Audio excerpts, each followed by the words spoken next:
it's a iron and it's not soldering iron. It's a cloth iron, but I don't know is it okay or not. Only I know that can spray water. We have to see that can it iron cloth, but the problem we can see the cable is not connected. So at first we have to check that is this cable okay or not. Here is some problem. I can see everything is okay except first multimeter in continuity mode. Now we can check it with our multimeter. This cable is okay and this one is true, so our cable is okay, and we have to do something with this. I'm going to use some hard heat shrink. Okay, finally we can put our heat shrink tube. So we fix our cable, and okay, I'll put some heat shrink tube in here to secure our cable.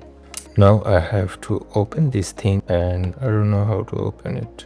There is no hidden screw behind this sticker. I can feel there is nothing. Oh, where is that? Is there anything in here? No, something behind this. Finally, you can open this cover. Behind the cover, you can see 3 screws. So we have to open 3 of them. And we are in the final stage. Here is our cable. Insert the cable. We cannot use electric tape to secure them. So I'll try to use this in here. Can I fit? Okay.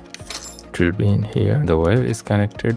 Put this cover back again. We can fit everything inside our handle, but I think we can trim this thing so then it will perfectly fit right again. This time it's much easier. Fit everything in here.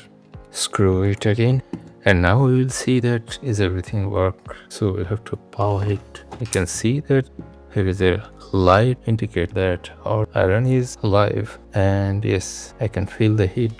So our tissue is wet, and we'll try to dry it with our iron, and it works. It works fine. Almost immediately evaporate all the water. It's dry again. It's dry again. So our steam iron is completely okay. Stripes dry.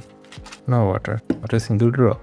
And we fix our iron. Thank you for your time. Thank you for watching. Please like, share, comment, subscribe. It helps. You can do it.